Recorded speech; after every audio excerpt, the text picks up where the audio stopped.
I'm a stay-at-home mom to 2 boys, a wife, sister, and daughter. I've had 2 unmedicated, empowering births. My name is Danielle, and I am a miraculous mama. Hey everybody, welcome back to Miraculous Mamas. I'm your host, Elizabeth Joy. We are a podcast that believes in empowering women through storytelling and education, and I am so glad that you are listening today because I have a super exciting episode for you. And if you are listening and you are not subscribed, just click that subscribe button to make sure that you stay up to date on all of the newest episodes of Miraculous Mamas that are coming out. You guys, it is Indigenous Peoples Day. Happy Indigenous Peoples Day. And I have 2 super exciting guests to bring on for you. I have Cali Wolf. She's a mom who is a part of our Miraculous Mamas group, who's going to educate us and share with us. She's a new mama. Congratulations to her. And kind of explain what the day means and how, I guess, we can support each other as women and be allies together. And also I have Nicolle Gonzales coming on, who is a midwife in a Native American community. And she's going to talk to us about how just the lack of resources and things that these women need really affect them, and the things that she's doing to implement change and how you can also support that. So I just wanted to take the opportunity for today to give voice, I guess, to women who need to be heard and who, I mean, I don't know that much about this day, but these women do, and they're passionate about it, and they're going to teach us as women how we can support each other, because being a woman, I mean, it's getting better.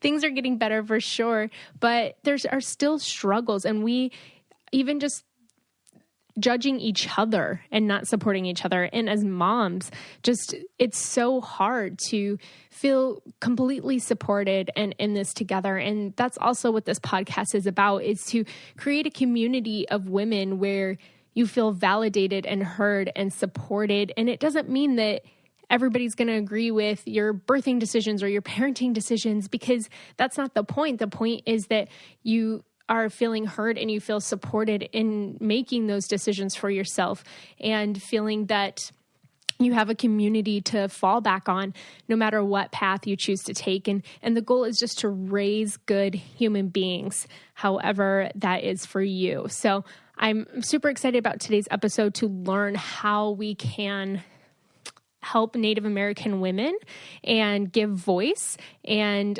Callie's going to talk to us a lot about that and how you can play a role or make a difference. And then Nicole's going to talk a little bit about it as well. So I'm going to go ahead and get Callie on. All right, everyone. I have Cali Wolf here, who is a mama from our group. So I'm so excited that she agreed to come on and share with us. Today is Indigenous Peoples Day, and it was important to me to bring awareness to that and to take this opportunity to learn, because I know that I have so much to learn in that area. And just as women kind of navigating through the world and trying to figure out how to support each other and how to be allies with one another, and not just use our words, but what actions we can take to help other women, help other moms, whatever it may be. I just wanted to take this opportunity to kind of learn and expand and grow. And I'm so excited that Callie decided to come on. So thank you for being here. Thank you for asking me. Yeah, I'm so excited. So you just had a baby. I did 8 weeks ago. Oh my goodness. Yeah, her name is Rhea, and she has already developed such a strong personality, and it's been so interesting to watch that continue to grow. Yeah, I bet. Oh my gosh, that's so much fun. Because I remember you posting before, like when you were pregnant and then when you had the baby. So I had kind of followed along a little bit as well. So that's so exciting. Yeah. It's crazy how much things change. Yeah. How has your world changed in the last 8 weeks? Oh, man. It has changed drastically, but all for the better. So Rhea's name, we kind of stumbled upon actually in a mom Facebook group.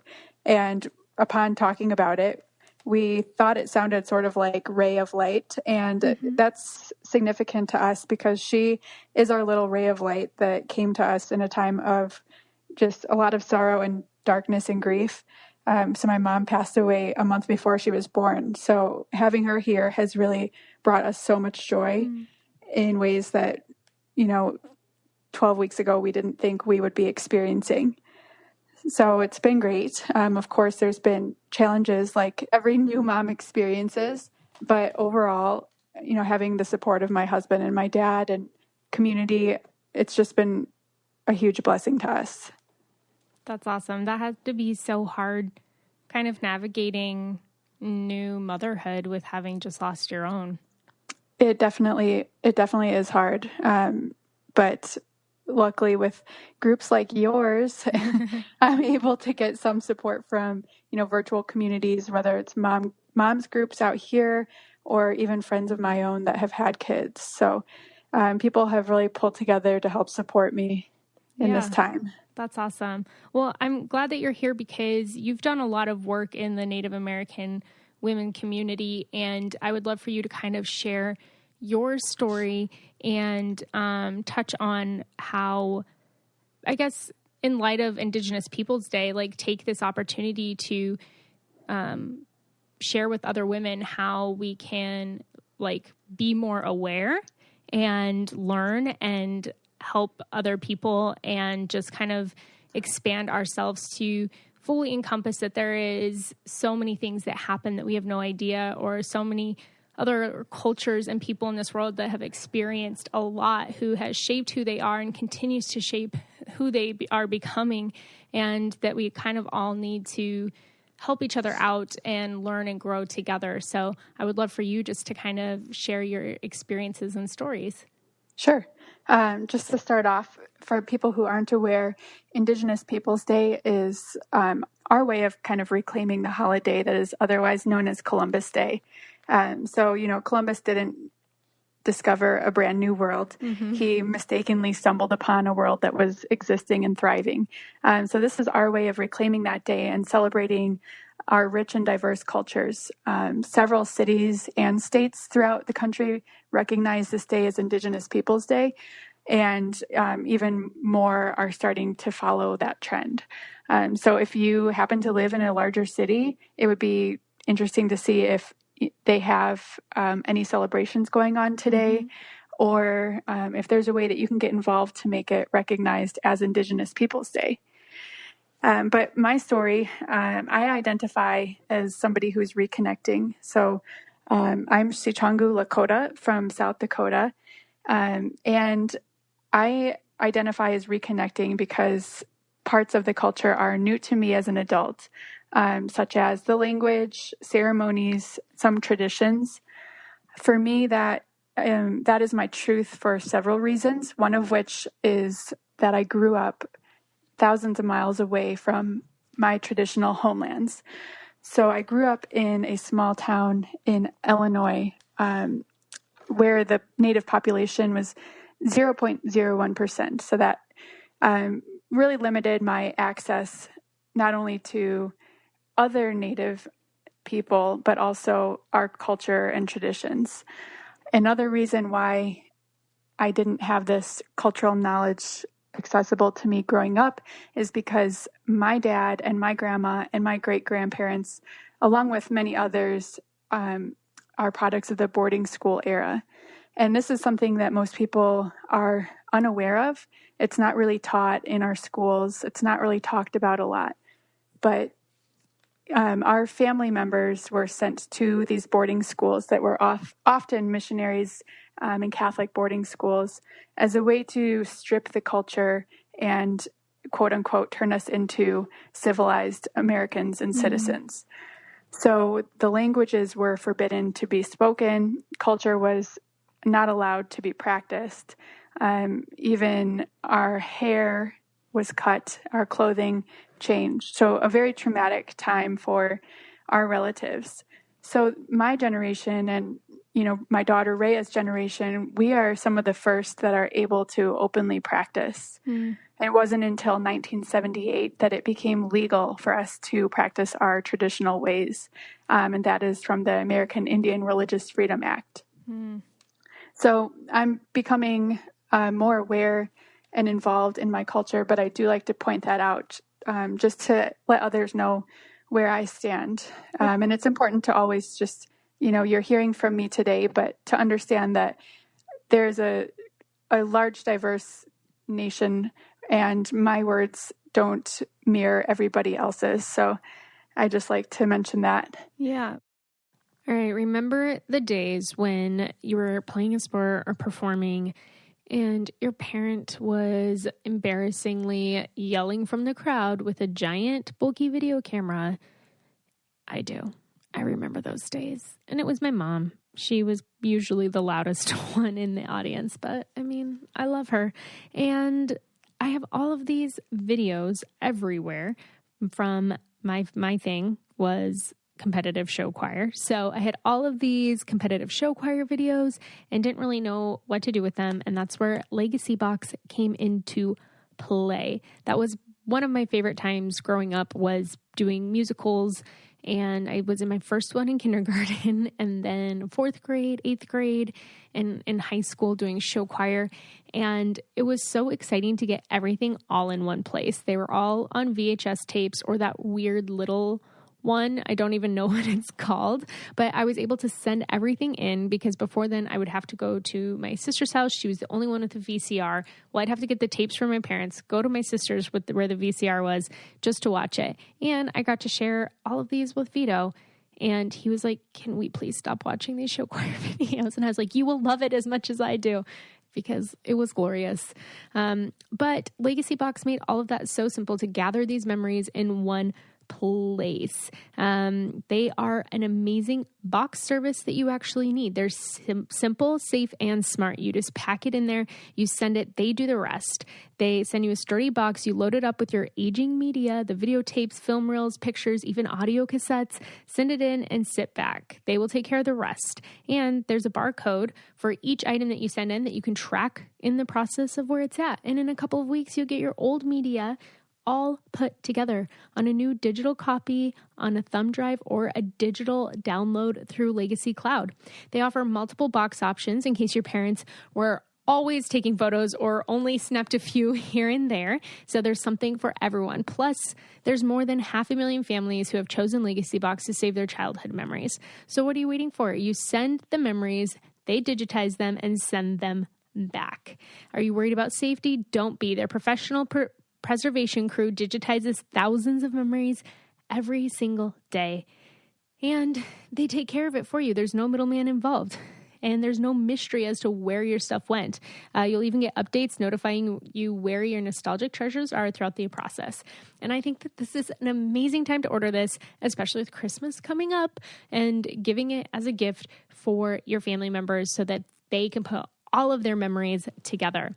Your parents took these photos, and now it is up to you to save them. Digitally preserve your old photos and videos before it's too late with Legacy Box. For a limited time, they're offering the listeners a huge discount. So go to legacybox.com/mamas to get 40% off your first order. That's legacybox.com/mamas and save 40%. Save your time and your memories at legacybox.com/mamas and save 40%. And remember, when you support our sponsors, you support this podcast. It's very interesting that, I had no idea that it ever was illegal for you to practice, because I guess when you look at what we were all taught in school growing up was the big reason that people wanted to move here was for freedom of religion. Mm-hmm. So It's like pretty crazy that they took away yours. Right. It is. And it's definitely created barriers. Mm-hmm. But luckily a lot of our communities, if not all, still have those traditional core beliefs and practices. It just makes it a little bit harder to access. Mm-hmm. But I did end up moving to Denver about 3.5 years ago with my husband. And since moving out here, I've had more access to this cultural knowledge. We have ceremonies powwows. There's a weekend where the Lakota Language Consortium comes down and teaches the language from Saturday to Sunday. We have materials and ways to learn the language. So I have ways to learn things that, my dad wasn't able to. And it's just, as I become an adult, it's just mind-blowing to me how different things were for him than they are for me. Yeah. How does your dad feel about you kind of going back and relearning all of your cultures, like, getting back into the beliefs and the language? How does he feel about that? He's proud of me. Yeah. It's definitely something that we've started to bond over. Through the past years, I'll share things with him. So him and I are both on this journey learning things together. Yeah, that's so cool. And you had said before, a little bit of your background, that there was an adoption involved. Mm-hmm. Yeah, so I was actually adopted at birth. It was prearranged before I was born. So my dad that I'm referring to, he's not my biological dad, nor my mom is not my biological mom. So this adoption was arranged at birth. Both my biological parents are also Lakota and from the same tribe that my adoptive father is from. So they knew each other. I was adopted because my birth family was unable to take care of me at the time, and my adoptive family was really hoping for a baby. So it just happened to work out like that. Mm-hmm. And another little piece of information that people sometimes aren't aware of is the Indian Child Welfare Act. And this is a law that aims to keep Native children in Native families. And some people might wonder, why do you need a law to say that? But in the 1970s, there was a lot of forced adoptions where children were taken from Native families and adopted into non-Native families as a way to further the agenda of cultural genocide, to get us integrated into, a white American society, for lack of better words. Mm-hmm. And this is something that did impact my own family, and it impacted cousins of mine. So with this law existing, it does add another step into the legal adoption process. But from my father and my biological family both being Native from the same tribe, it was a much smoother process. Yeah, I could see how that would be so important. You see a lot of that coming out now with just international adoptions and things like that, whether the kids should stay in their own communities. And I know that in Uganda, they have a law that I think you have to be there or live there for 6 months to a year before you can adopt a child from there. Oh, wow. I know that with international adoptions really becoming less common, it has actually increased the amount of adoptions of people wanting Native children, because we have been seen as the next exotic child to have, which is, it's sad. I encourage everyone to look up the documentary called Blood Memory, and this discusses the whole process of Native adoptions and Indian Child Welfare Act, and how it was back in the 70s and what has come of it today. So I actually went back to my reservation last summer for their annual fair and powwow, and there was a welcoming home ceremony held at grand entry time for foster children and adoptees that were returning home. So the whole community kind of celebrated and recognized us and welcomed us back home to the community. Wow. That was just amazing to be part of. Yeah, that must have been pretty powerful. It was. Yeah, I would, so you had mentioned something earlier. You said kind of like white America, for lack of a better word. And that's kind of why I stumbled earlier, because I didn't know how to word it, being like, okay, having you guys, like wanting to make you guys adapt to American culture, but it's like, but you're American and you have your culture. So it's like, is there really a term for that, or like what's a way to say colonized, that? Okay. America would have probably been a better way for me to word that. Well, I mean, just like in general, because even now, I mean, I guess that word American describes like so many different things, but it also describes your roots. Right. Pre-America. Right. Exactly. So it's, I guess, I don't know. I stumbled over my words earlier trying to figure out how to, I guess, word it rightly. All right. I'm going to take a second to talk to you guys about my favorite product in the bathroom that I use every single day, and that is Native, because they create products with trusted ingredients and trusted performance. And they have over 8,000 five-star reviews from their customers. It's formulated without aluminum, parabens, and talc, filled with ingredients found in nature, such as coconut oil, shea butter, tapioca starch, which absorbs wetness in their deodorant. There's no animal testing, and there's free shipping and returns. And it works. Making the switch to a natural deodorant does not mean having to sacrifice an odor or wetness protection. And I can definitely attest to that because I'm a smelly human being. And I actually went without deodorant for a while because I didn't know what natural product to try. And then I used Native and I still smell good at the end of the day, which is a rarity for me, and Vito can attest to that. And there's ingredients in there that like they believe that less is more. They have fewer, simpler ingredients so that you know everything that's in their deodorant. And it's worth it. Aluminum may be linked to some serious health ramifications, and Native is aluminum-free, safe, and effective. And they have something for everyone. They have a wide variety of amazing scents for men and women. Plus, they release new limited edition seasonal scents throughout the year. And they also offer an unscented formula and baking soda-free formula for those with sensitivities. And there's no risk to try it. So they offer free returns and exchanges in the U.S., so you might as well give it a try.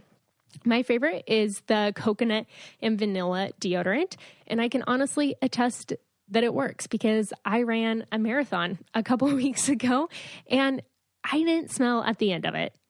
And that's not normal for me, but I've been using their deodorant, and it is awesome because, like I said, sometimes I go deodorant free because I forget.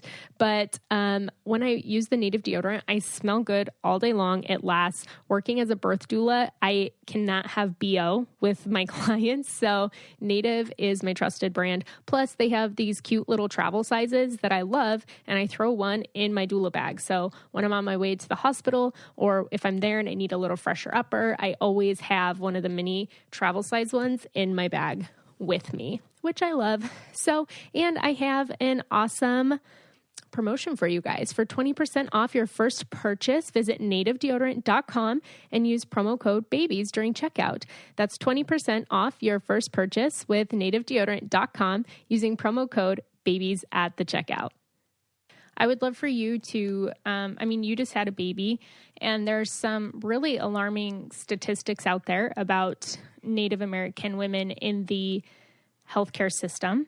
Mm-hmm. I know for a fact that Native American women are about 3 times more likely to die giving birth than white women. And there's just so much that goes into that. So I would love for you to kind of touch on that. Sure.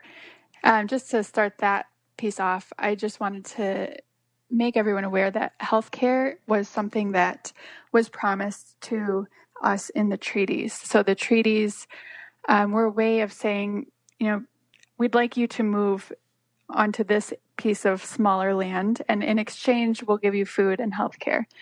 So that is something that has been legally promised to us from the United States government since the time those treaties were written. So upon moving to reservations, the Indian Health Service was established. And this is healthcare on the reservations. It includes hospitals, doctors. However, they are chronically understaffed currently. There's a lot of issues within Indian Health Service, being chronically underfunded, a lot of times they'll lack services such as an emergency room. So on my reservation in South Dakota, which is Rosebud, that's about 3 hours away from Rapid City and about 4 hours away from Sioux Falls. So those are the closest cities with hospitals. And the emergency room shut down on my reservation. So that's, those are people having crises like heart attacks, diabetic emergencies, you name it, having to be flown far away, far from their family to different cities. And that's just that's a lack of access, which was not following the promise that we found in the treaties. So that adds in a whole factor. And then women are facing those same issues with establishing prenatal care. I know the statistic says that Native American women are 2.5 times more likely to receive either late or no prenatal care. Some statistics say up to 4.5 times more likely to die from pregnancy and childbirth. Wow. Another factor that increases the maternal and infant mortality is stressors such as housing challenges, unemployment, social isolation, all factors that are a result of genocide and colonization. So this impacts the infants also. For Native American infants, they're 2 times as likely to die by their first birthday due to either congenital disease, SIDS, or prematurity. So there's a lot of different factors that come into play here. I did experience healthcare issues during my pregnancy. I developed preeclampsia at 37 weeks, but being in Denver, in a large urban area, I have access to good healthcare. I am employed as well as my husband, so we have access to insurance. So I didn't face any of those other adversities that other Native American women face. Right. So it's like, here's healthcare because we promised it to you, but there's not going to be enough resources or funding to give you good healthcare. Yeah. And being a nurse myself, I often see jobs posted for travel nurses to come to the Indian Health Service hospitals and clinics. And a lot of times this seems like a great opportunity because the Indian Health Service will repay loans and they have all these bonuses to get you to want to come there. But it ends up attracting some nurses and doctors who are either culturally insensitive or unaware of the situation that they're coming into, or sometimes even allowing predators in. I mean, there was just a story in the news the other day about a doctor who was found to be molesting boys on the Pine Ridge Reservation. He was a pediatrician. Oh, wow. So there's all sorts of issues going on with healthcare on reservations, and also a lack of trust and racial discrimination. So back in the 70s, there was a big issue going on where there's forced sterilization of Native women. So they say at least 1 out of every 4 Native women was being sterilized without her consent or knowledge. And these are stories of teenage girls who went to the hospital for a tonsillectomy and left with a tubal ligation, or a woman having a baby by cesarean section and finding out years later that they actually performed a hysterectomy as well. Yeah. I was just reading about that before we hopped on here, and it's pretty mind-blowing because it was just done without their consent. Like that, I was reading about, a story where the lady had no idea, like, why she couldn't get pregnant, and come to find out that they had tied her tubes, and she's like, I never consented to that, and that it was 1 in 4 women. So how was that even possible? Yeah, I don't know. I mean, these are things that you read about, but also when you are a Native, you know somebody that this has happened to. Mm-hmm. So, I mean, that's the part that when I was starting to get more involved in researching all this stuff, not only was it taking a hit on me emotionally to find out all of the stuff that has happened to us, but then finding out all of this stuff, that this has happened to people I know and love. Mm. You know, so it's not just something that we read about. These are lived experiences. Yeah. Well, and that's not the only way, I guess, the women are kind of being discriminated against. There's also a much higher rate of sexual assault. Correct. According to the Department of Justice, we face about a 2.5 times higher chance of sexual assault, 10 times higher chance of murder, and the highest rate of overall violent crime than any other race. So we have, it's called Missing Murdered Indigenous Women, a campaign to bring awareness to all of the Native women and non-binary relatives who have gone either missing or murdered. And people may know of this because of the movie Wind River, which, if you haven't watched it, I believe it's still on Netflix. It's a good movie. It's hard to watch, but it really brings awareness to this issue that most people were completely unaware of beforehand. So basically in Canada, they have a system to track the number of missing and murdered Indigenous women and girls. But here in the United States, we don't have a national database. There was a researcher who pulled together numbers, and the most current estimate is about 5,712 missing and murdered Indigenous women in the United States. But when you look at the records documented by the Department of Justice, only 116 of those have been documented. Wow. Yeah, so, you know, there's a big movement going on to bring awareness to this. I know a lot of politicians were trying to pass Savannah's Act, which helps us get resources to help find these women or bring justice to their situations. Yeah. So by now, everyone out there has probably heard about CBD and heard a lot of different things about it. But what's super important to know is that not all CBD is created equally. And adding hemp fusion CBD to your daily routines adds a lot of benefits. I've been using CBD for a few months now to help with inflammation in my body, and I absolutely love it. And our bodies already make cannabinoids, and plant-based CBD helps naturally balance our body. And unlike other brands who offer just CBD, hemp fusion is CBD plus omegas plus terpenes to help you feel 100%. And I hadn't seen it paired with omegas until I got hemp fusion, and I've been taking the twist, the citrus ginger with turmeric, and it is so good. It helps balance your mind and body and give you the healthy fats that you need. It's so awesome. And the reason that they combine it is because they know that CBD works best with your body when it's combined with other nutrients.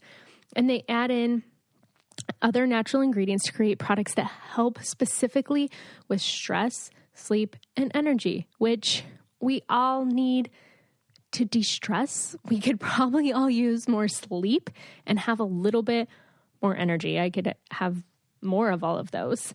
And everything that they do, that Hemp Fusion does, adds up to a better product and adds up to a better day for you.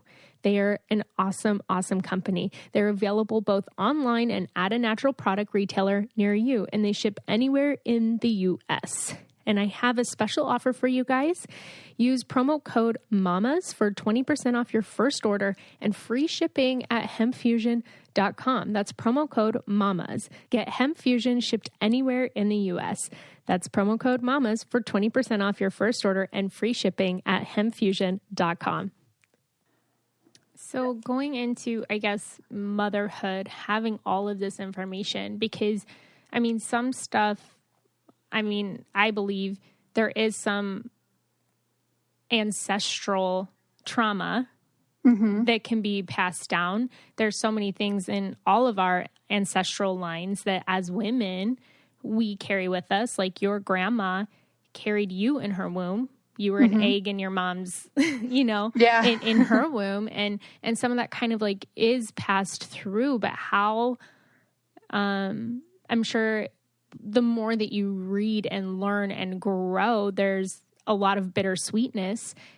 how do you like being a new mom, I don't know, like move forward with everything that has happened and make a difference for your baby girl? That's a lot to think about. I have done so much thinking about this topic, and I still don't know what the right thing is or what the right answer is. I know my dad and mom raised me with awareness of who I am culturally, but I didn't really get a lot of the heavy stuff, as a child. Mm-hmm. And I think that there's a time and place for it. I mean, I definitely want to make sure that when Rhea is going to school, she's not learning things that are untrue.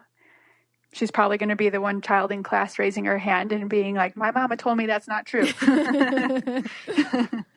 But, I think there needs to be a balance. So luckily in my life now, I'm experiencing that balance. I'm being an active part of the culture, whether it's ceremonies or going to powwows or learning the language and, learning the beautiful things that are resilient and have survived, but also holding space for those things that we carry with us, whether it's, the things I've discussed, ancestral trauma, or just concerns moving forward.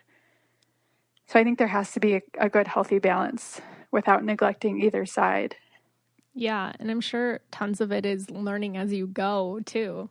It is, definitely. And so with, I guess, all of this information, because I know for me, I struggle with, okay, I know a lot of this and I can post about it on Instagram, I can speak about it, but words don't always mean actions. Like how can women rally together to just completely support each other? Like how can I be an ally to the women trying to pass the Savannah Act and trying to make sure that the women in the reservations are getting good health care, that they are being heard, that the missing people are and murdered women are being documented? Well, I think the first step to addressing a cause in any category that is not something that you identify as is passing the mic. So, I mean, you've already done that with allowing me to speak my truth. Mm-hmm. But I think for other people, allowing us to share our stories and our fears and our concerns, that's the first step. The second step that I would say to being an ally is to be open to being uncomfortable. A lot of times things that we've experienced are uncomfortable. A lot of times people may feel guilt for things that have happened generations before. But I think being uncomfortable with the truth is necessary. It's uncomfortable for me. It's uncomfortable for you. We just have to be aware that sensation is going to happen. And it does not mean that we should stop advocating or stop listening. In another way, we need to know that as allies, no matter what the cause, we're probably going to make a mistake. We're probably going to mess up. Yeah. But we're all growing. We're all learning together. Also raising awareness, just sharing these facts. I mean, I've noticed people coming to me and telling me that they've never heard of these things that I share. And that's just one more person that has been educated. And I feel like in a way I have a little bit of privilege with my proximity to whiteness, as I call it.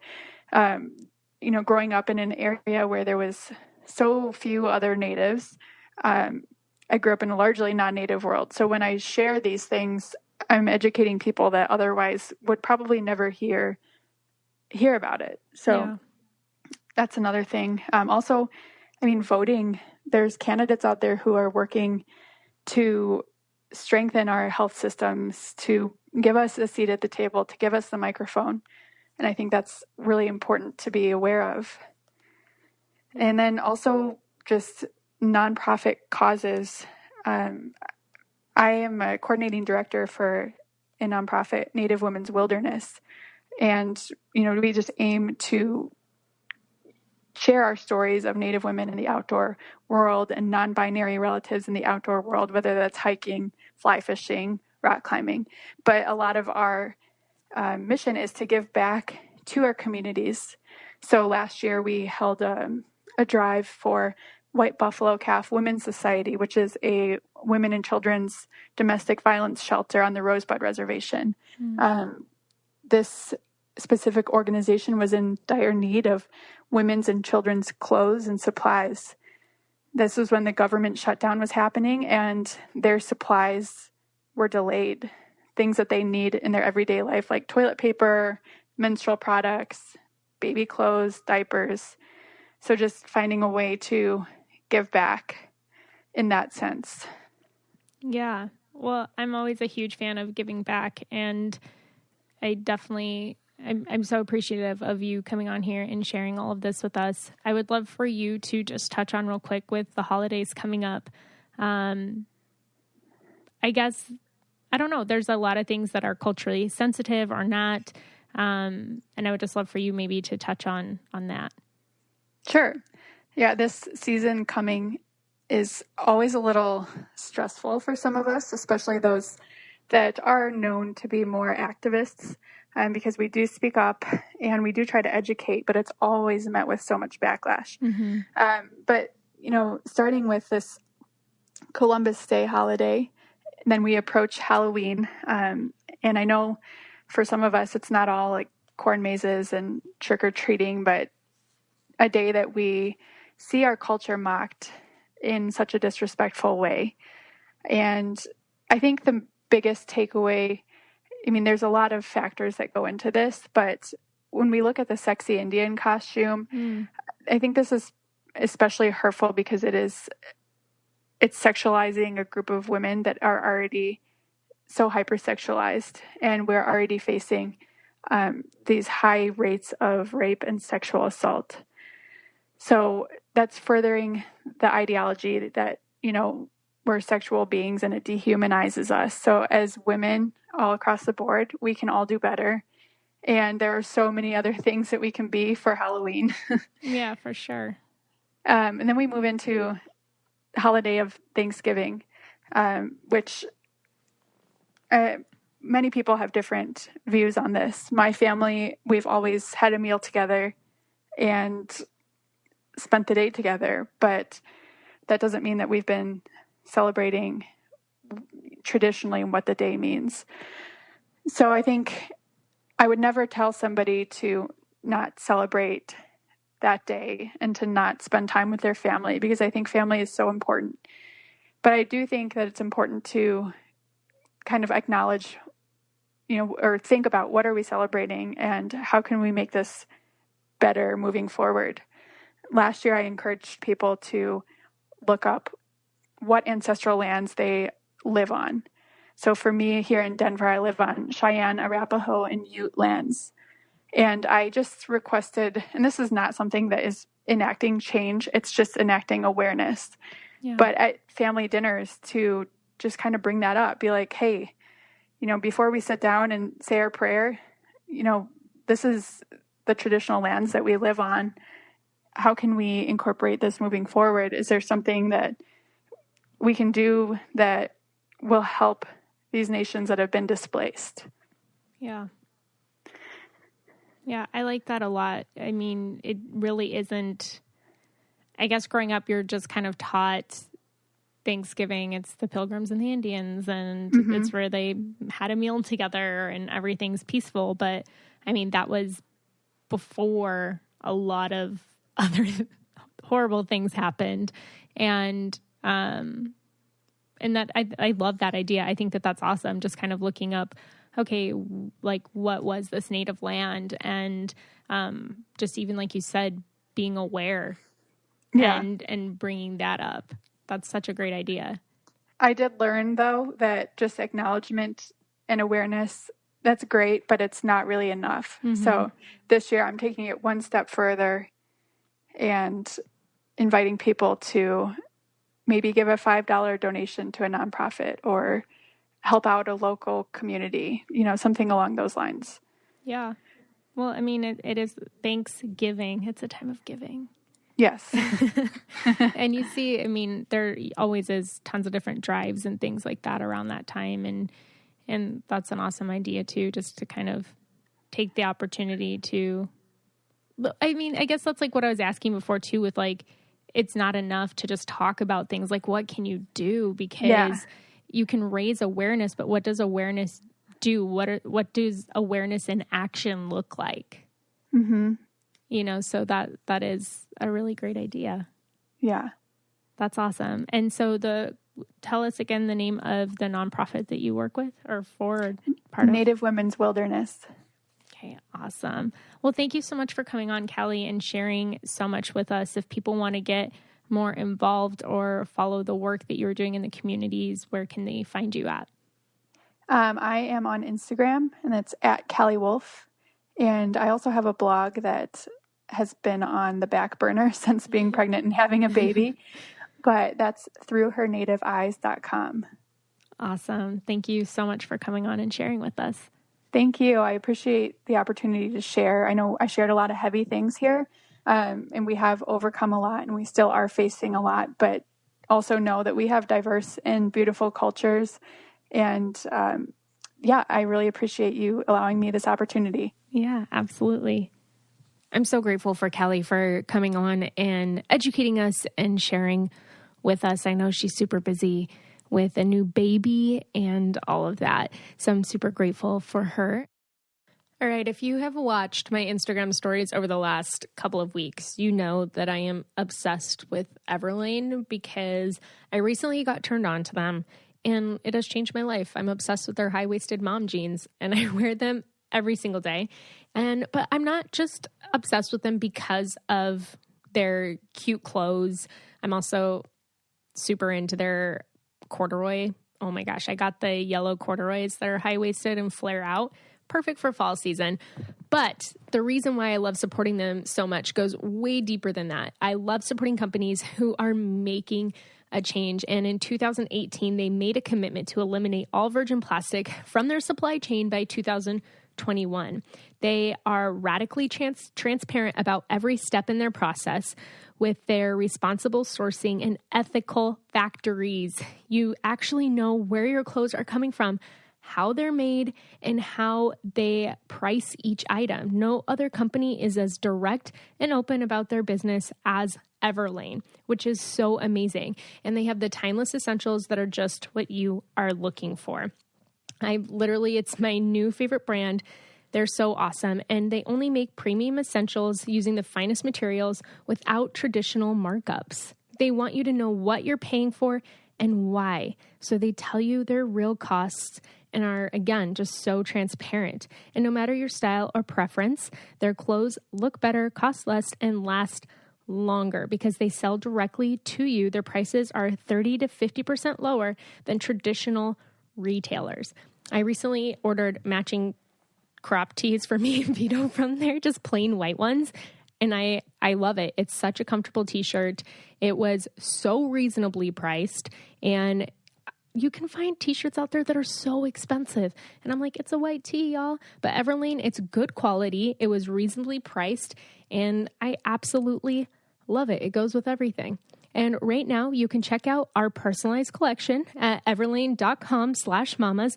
Plus, you'll get free shipping on your first order. That's everlane.com/mamas, everlane.com/mamas. And let me know what your favorite items are because I want to see what you guys pick out as well. I'm going to go ahead and dive into the next interview with Nicolle. She is a midwife and she has a lot of information that she's going to give us and share with us the amazing stuff that she is doing in her community and how she is advocating for Native American women in healthcare. All right, everyone, I have Nicolle here, who is an awesome, awesome woman. She is going to talk to us about Native women's health and birth justice, and she's a midwife and just has a very cool story. So I'm super excited for her to educate us and to tell us what she's been up to. So thank you so much for being here, Nicolle. Hi, it's nice to be here with you all too. Yeah, so tell us a little bit about yourself. So I'm a nurse midwife here in New Mexico. I'm Navajo from the Navajo Nation. I am also the executive director and founder of an organization, nonprofit called Changing Woman Initiative. And I am doing lots of interesting things through the development of this nonprofit that's pretty exciting and really like heart work for me. I've practiced as a nurse in New Mexico for about 18 years, and I've been practicing full scope midwifery for about 8 years. Wow. Okay. So you've been doing a lot. Yeah. I would love for you to talk about, you said that you're kind of doing heart work right now. What is that? What are you doing? Well, midwifery for me is very much, I guess, work that is really connected to how I feel about really supporting my communities, my Native communities, through the work that I'm doing. And like, I'm connected to the midwifery work and like being with women during their pregnancy and birth and postpartum, and just even through their life cycles for different things, is very personal for me. It doesn't feel like a job. It's not something that I'm not connected to in a spiritual way, in a personal way. And so the development of this nonprofit was really a way to make resources available to the communities who otherwise wouldn't have access to midwifery care or traditional medicine or even a doula. And so I had to really think about, like, how would I reach these communities with the things that I felt like they needed a lot of support with. I understand a lot of people start a nonprofit for different reasons. And for me, it was just to make a greater impact so that the resources that they needed could be funneled in a way that would be beneficial to them. Mm-hmm. It's kind of it's a big thing to take on because certainly I could make this impact individually on a personal level with just myself, but I feel like there was a deeper need to really train in more Indigenous midwives and make sure that the voices of Native women around their birth and pregnancy and through their life cycle, like their issues were heard, even in policy issues that I just feel like they just weren't being listened to. Mm-hmm. And so I wanted this nonprofit to kind of elevate their voices and represent our community in those spaces, because we're just kind of left out of those conversations about our health. Yeah, well, to my knowledge, there is healthcare available for these women, but it has such a huge lack of resources, and it's not always the best, which leads to higher maternal death rates, higher infant mortality rates, and things like that. Yeah, our healthcare is very complex, and I think that level of complexity is really hard for people to grasp. We don't access healthcare the same way people outside of the reservations who are not tribally enrolled have to access healthcare the way we do because of tribal treaties from a long time ago and our relationship with the U.S. government. Our healthcare is really tied in with government funding, government-led, any type of congressional decisions made in Washington impact Native women directly because all of our healthcare comes from there. That money to fund our healthcare comes from Congress. Yeah. And so if we don't have any legal legislative pull in those places, a lot of decisions around what we can have access to reproductive wise is really out of our hands. And so when I go to conferences and I talk to healthcare providers, there's these very real statistics about our health outcomes. Native men and women have shorter lifespan. I think our average lifespan is like 49. And yes, we have the second highest mortality rate for maternal mortality, second highest to Black women. But when you read the data and the research, it's really because of our population numbers are a little less, it's not represented well in the outcomes. And oftentimes, because our numbers are small, they tend to put us in like the other category. Yeah. With a little side note saying there wasn't enough data to really make a good number of percentage of what what really that impact is. But, you know, in a tribe of 800 people, you know, you lose 1 or 2 women in a year. That's like that's a big impact on the community. And so that I believe that's also a challenge in just conveying what our issues are. But those 2 things together don't really tell the full story about some of the challenges that Native women face. And it has a lot to do with just trying to navigate this complex healthcare system of IHS and where they can go for healthcare and transportation and distance. I was reading a recent dissertation from last year that a midwife wrote here in New Mexico, and she talked about how just 30 miles distance from a hospital or a health clinic for any woman increases her chances for maternal infant death. So for me, I'm just like, wow, you know, how many Native communities live 30 miles away from a hospital or a clinic or a midwife? And so like there's those distance factors that affect our outcomes. But also like, you know, where we live, the environment that we live in. A lot of communities don't have the cleanest water. There's still uranium exposure on the Navajo Nation. So those 2 things, for one, impact our health. And then also the way our healthcare is structured, the way the funding gets to Indian Health Services and our service area. Many of us don't either live in our reservation or live in our service area. We live in other places. And for those of us who live in other places, sometimes the services through IHS are not, they don't transfer to where we live. So even though we have this access potential to get care from IHS, if we're not living in our service area, those services are not available to us. I'm in that situation.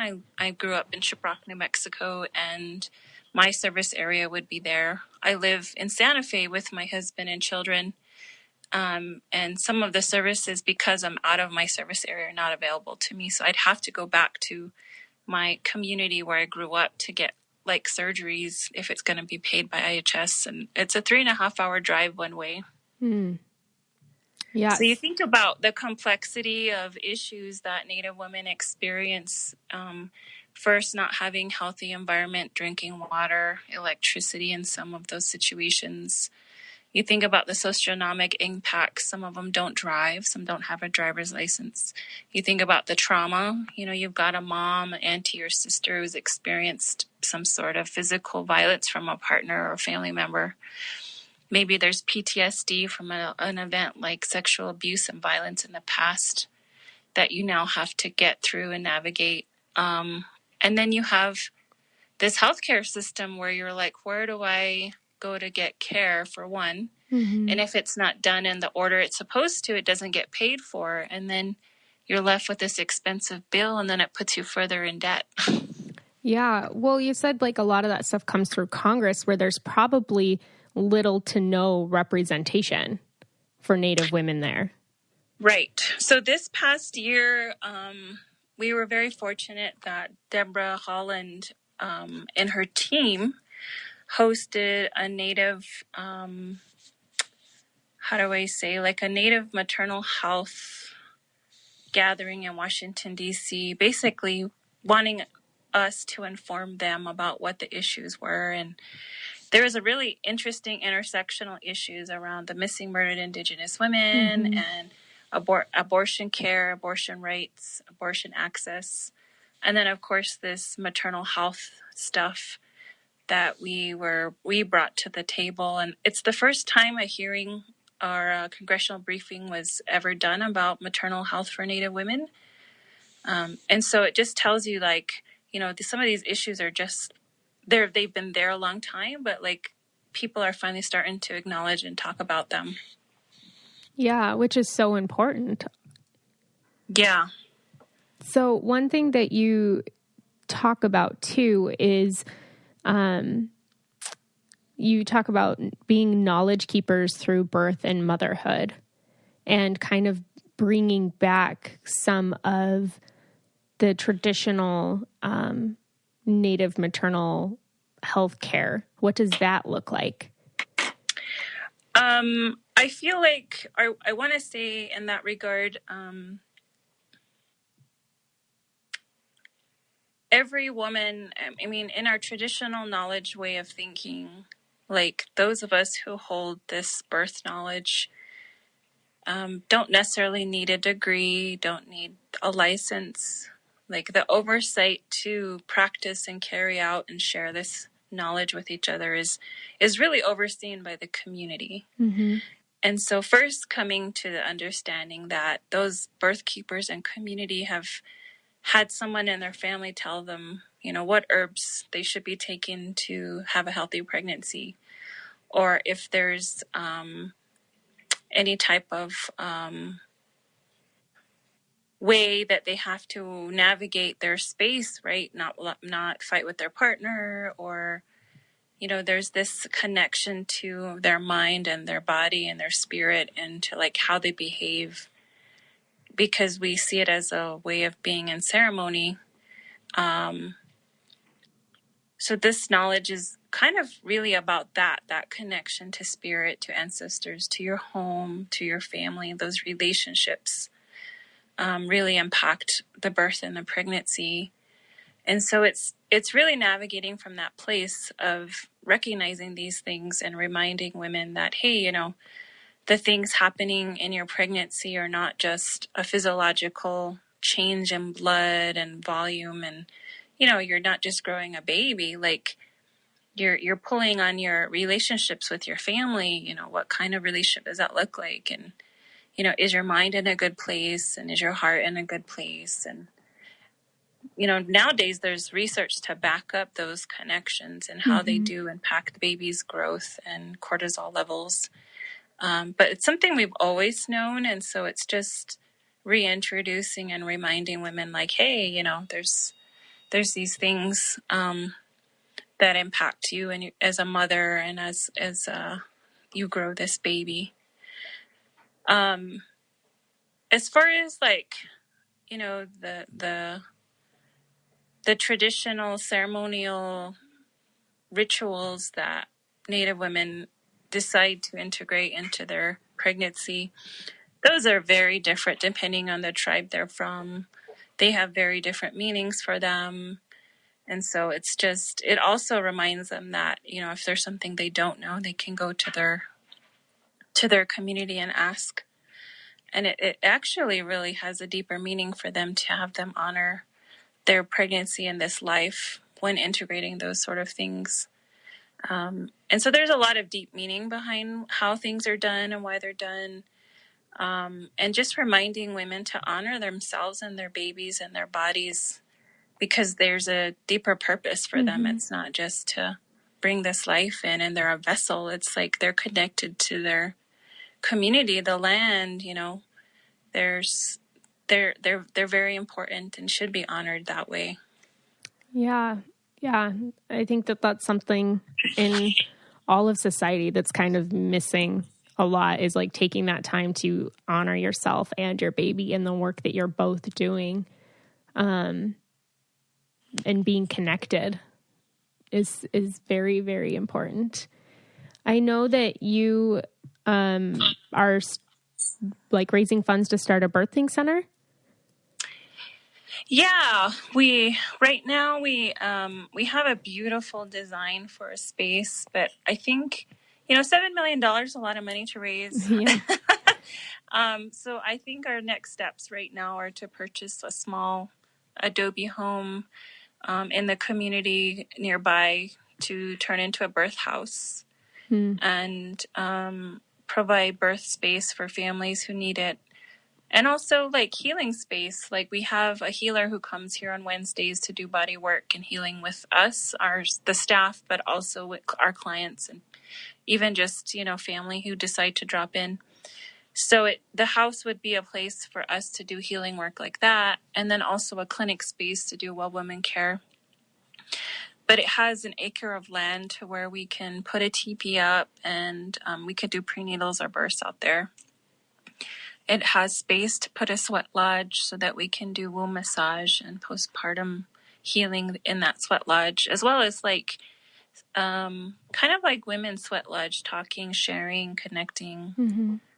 And there's space to grow and have a garden. We have a lot of herbs that we use for supporting women's wellness during pregnancy, but there's also herbs for like irregular periods and stress and hormone balancing herbs. And so we really want to grow those and be able to use them in our clinic. So this space that we're looking at moving to is kind of our next steps right now. And I haven't announced it until now, but we're definitely fundraising to move into that space in the next year.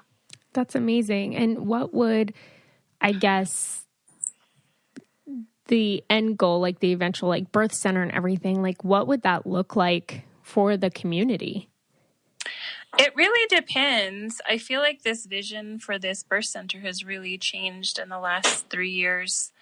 I really want this birth center to feel like it's owned by community. Mm-hmm.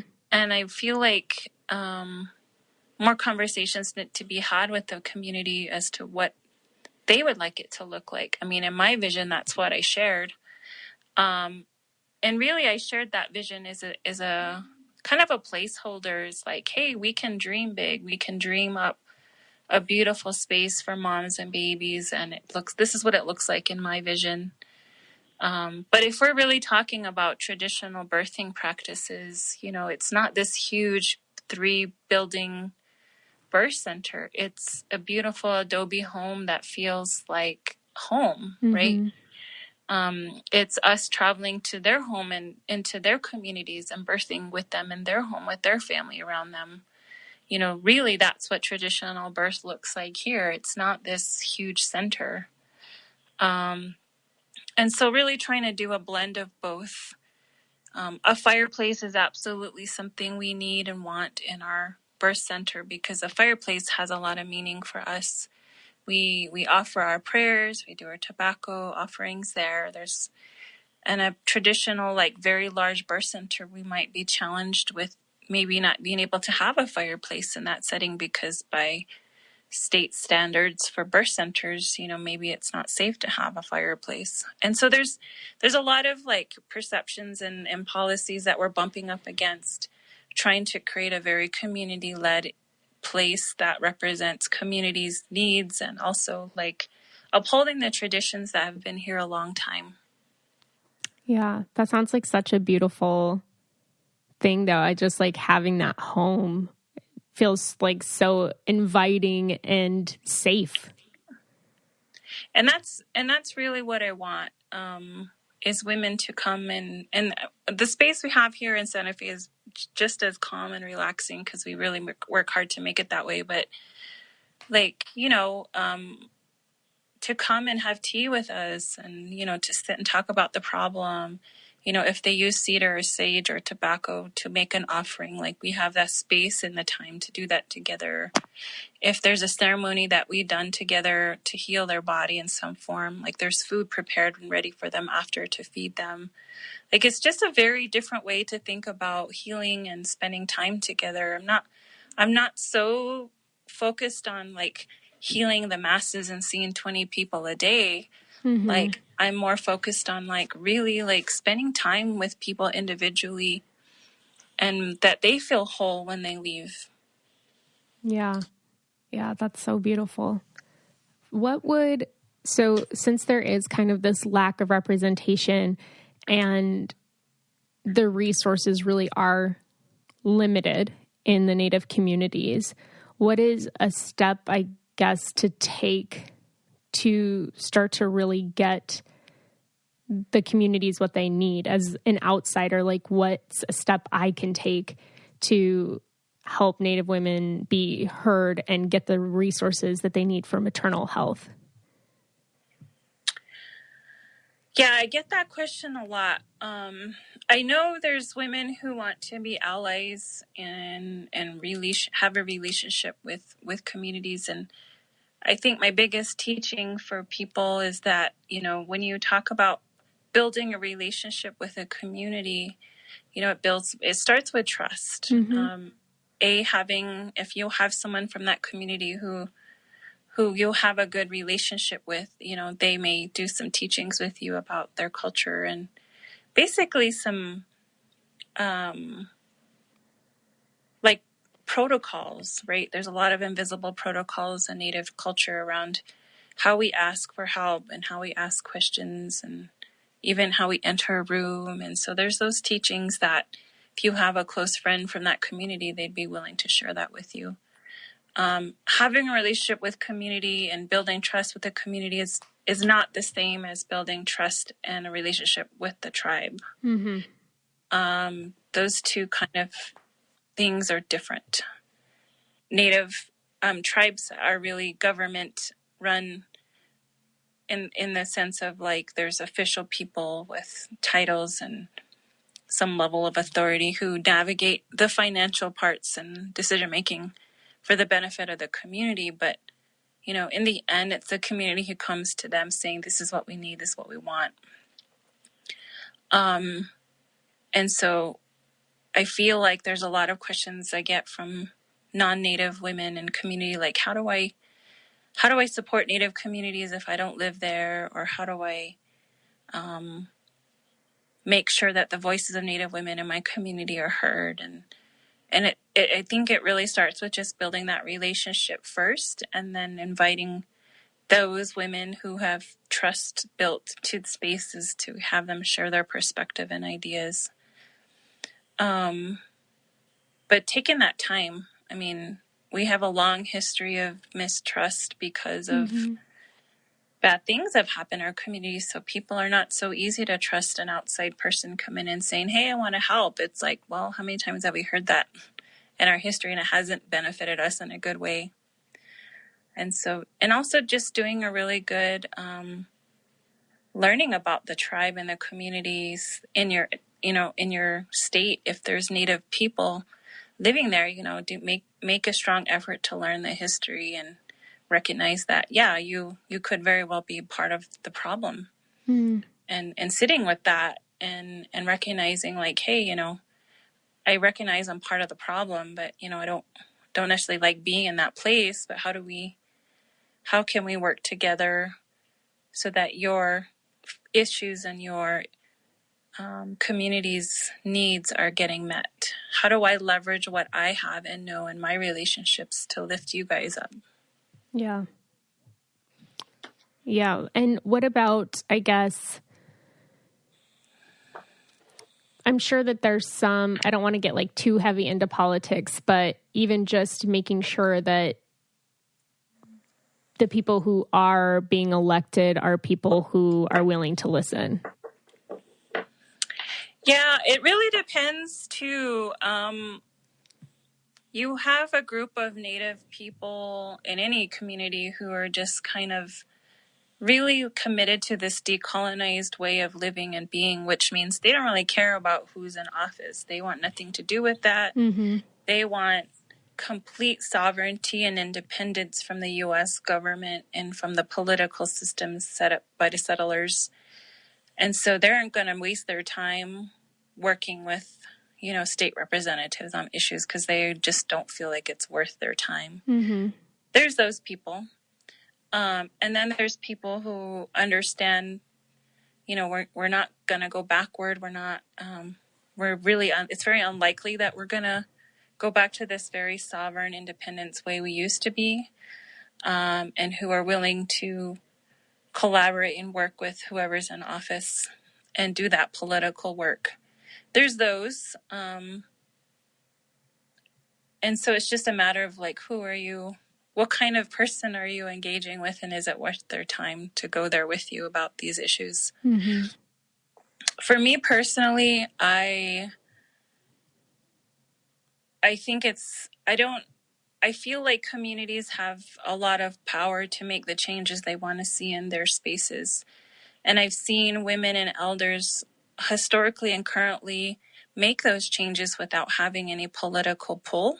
Yeah. Like they've just been this very powerhouse of a woman in community using her family and her resources that she has to make that change in community. And I feel like women are just kind of the ultimate workaround bosses. Mm-hmm. Like, men create a lot of barriers and they think they're doing good for us when they're very much part of the problem too. Yeah. But for me, I'm like, I want to work with those women who navigate these political community barriers and build workarounds and still get the community what they need. I think there's power there. Yeah, absolutely. It really is. If you get somebody in a community who's actively seeking change and gathering people together, you do see those changes come into fruition, or gathering more people. And that is such a good view too, is that you don't need the right person in office to make a change in your community. Like, you can start making a change in your community no matter who's representing you.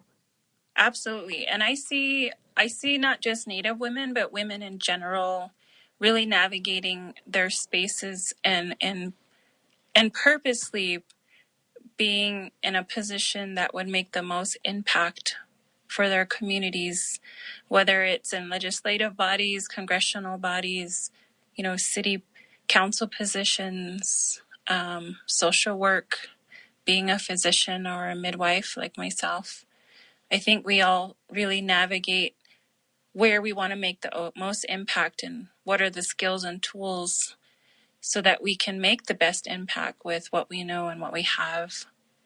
And, I see women doing that, and, our views are all very different.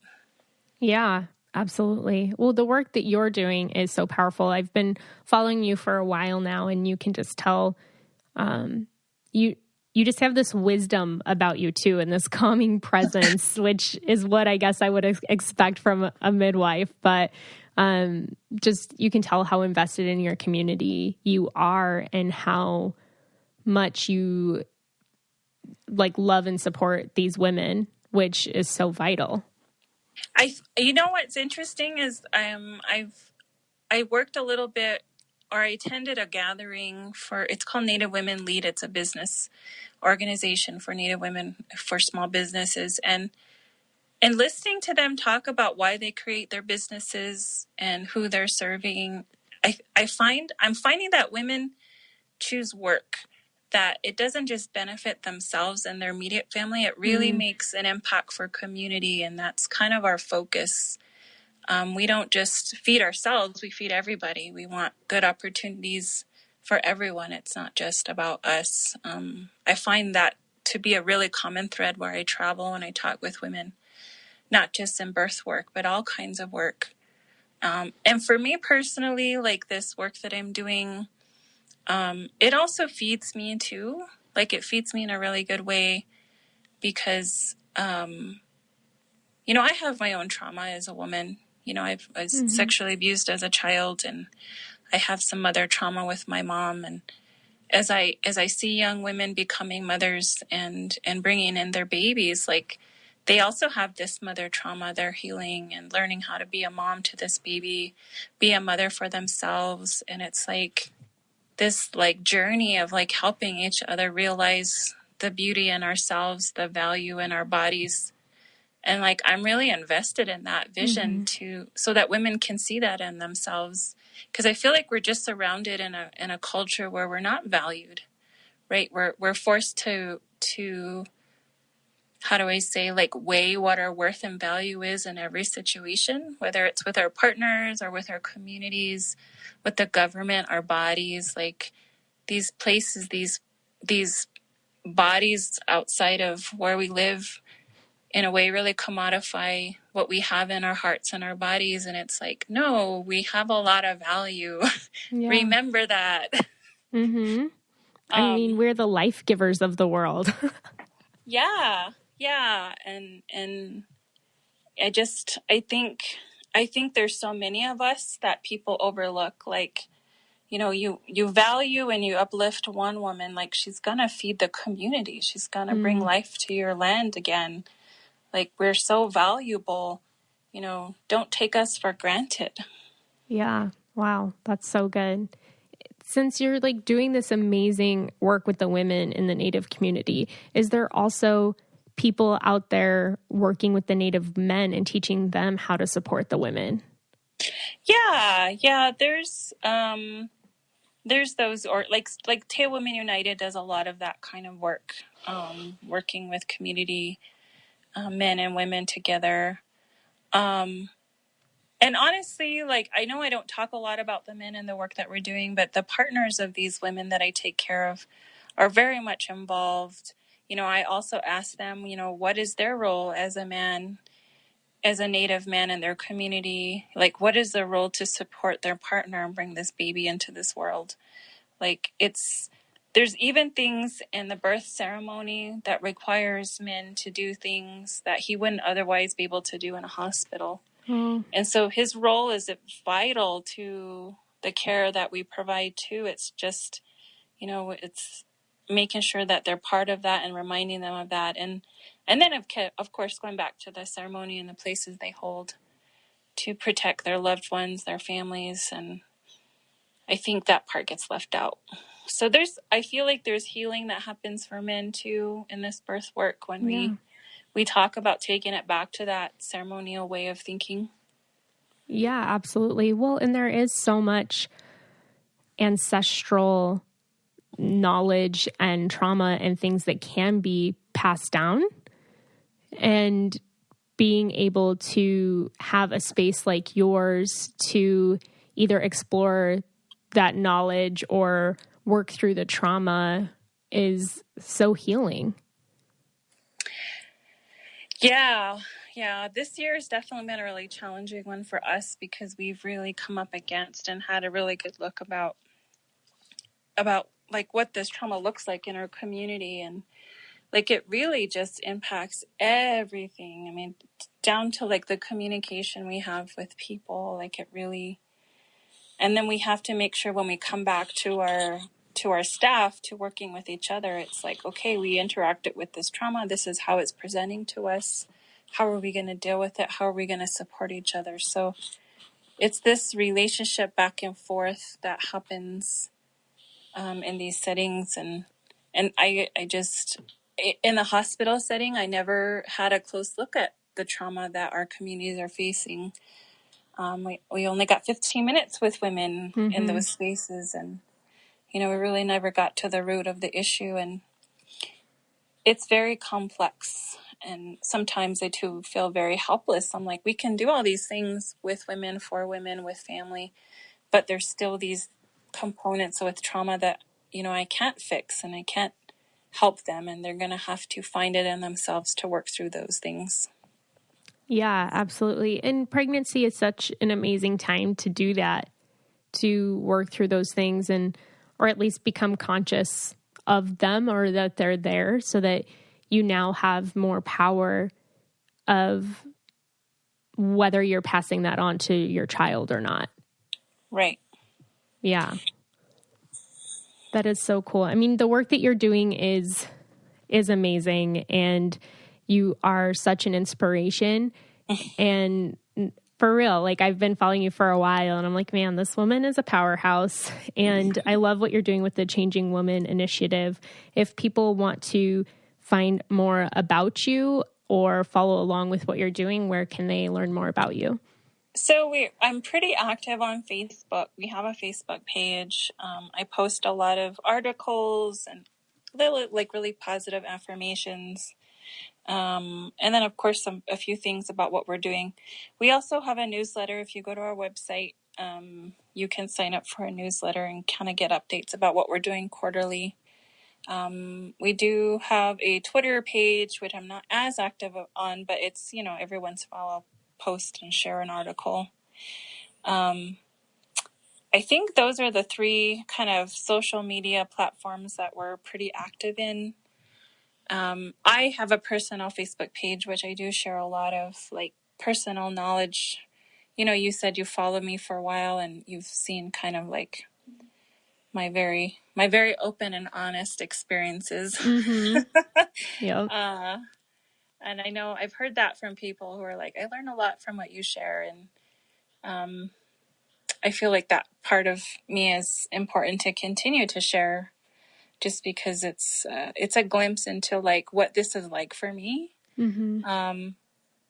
And also like the things that I come up against and the really personal decisions that come out of each experience that I have to make in moving this work forward, and really rethinking like even the nonprofit structure and how we want to navigate that from an equality lens, from a nonprofit, from a Native Indigenous perspective of relationships and who holds power and how that power is shared and decisions that are made, the communities that we're engaging with and holding space for them here. So there's a lot of like moving parts, but it's, I think I've always viewed the nonprofit as more of a tool and not really like how I have to fit in. Mm-hmm. I get to mold it. We get to mold it to work for us.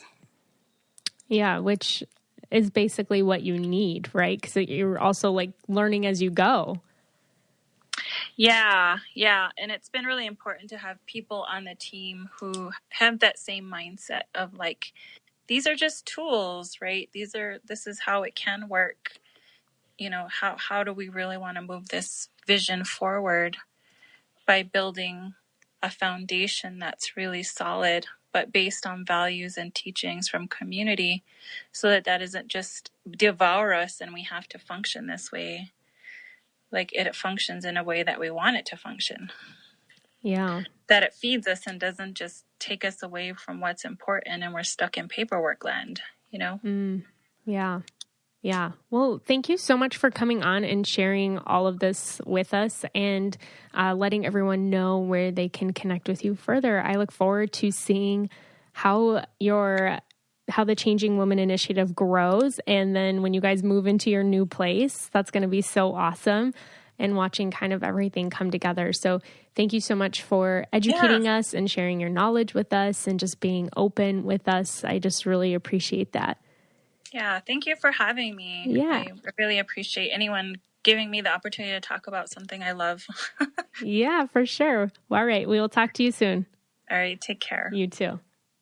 I love what these women are doing and how they are, the quote, be the change you wish to see in the world. They are being the change. They're not just talking about it. They're doing things about it. And that's what I love, because it's so inspiring.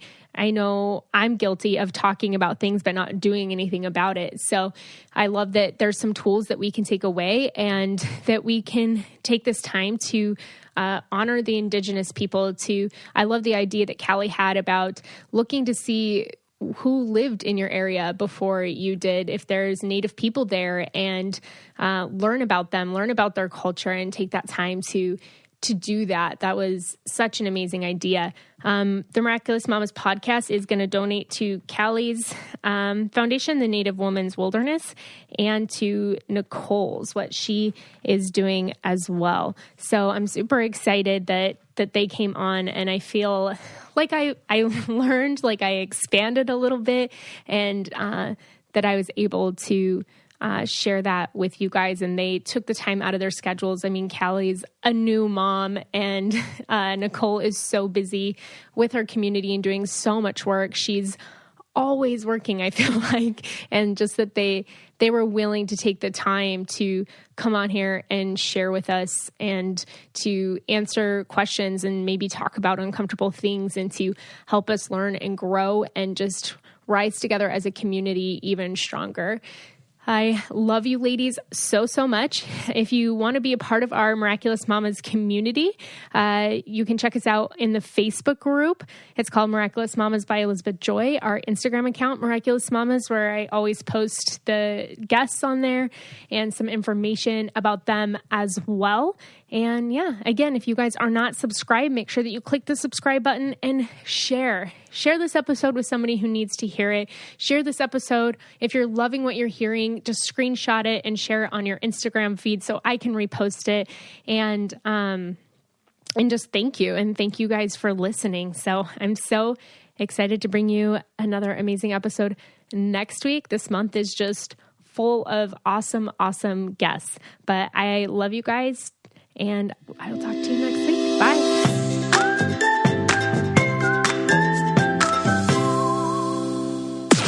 This podcast is brought to you by Wave Podcast Network. Check out all of our shows, including the Brain Candy Podcast, I Don't Get It, Coffee Convos, and Let's Talk About It.